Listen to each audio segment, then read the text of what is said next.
Pecah ketuban dini adalah kondisi pecahnya kantung ketuban tiba sebelum proses persalinan dimulai, atau preterm premature rupture of membrane atau disingkat PPRM, di bawah usia 37 minggu.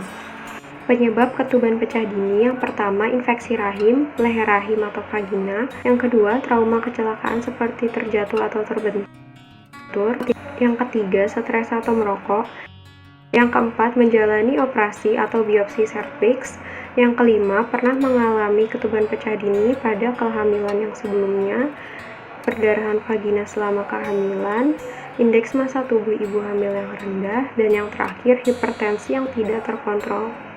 Gejala ibu hamil yang mengalami pecah ketuban dini yang pertama, keluarnya cairan dari vagina secara terus-menerus, yang kedua, keputihan yang meningkat, yang ketiga, pendarahan atau kontraksi ringan, yang keempat, cairan tidak berwarna dan berbau.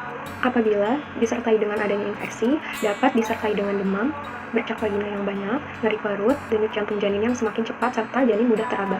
Komplikasi yang dapat terjadi pada ibu yang mengalami ketuban pecah dini yang pertama, tali pusat tertekan, yang kedua, infeksi pada ketuban, yang ketiga, solusio plasenta atau lepasnya plasenta dari rahim, yang keempat, gangguan perkembangan paru-paru janin, yang kelima, perdarahan pada otak janin, yang keenam, gangguan pernafasan dan perkembangan saraf pada bayi, dan yang terakhir, janin tidak mampu bertahan hidup.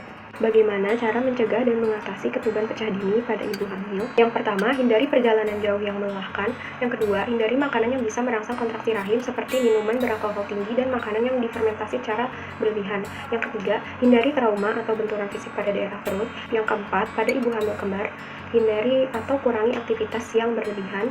Yang kelima, menjaga dari infeksi pada daerah kelamin. Yang keenam, hindari stres. Tata laksana yang dilakukan apabila terjadi ketuban pecah dini. Yang pertama, jangan panik. Yang kedua, jangan minum sembarang obat. Yang ketiga, gunakan pembalut. Yang keempat, bersihkan area vagina. Yang kelima, segera datangi klinik bersalin atau rumah sakit terdekat dari tempat tinggal untuk mendapatkan pemeriksaan dan penanganan lebih lanjut.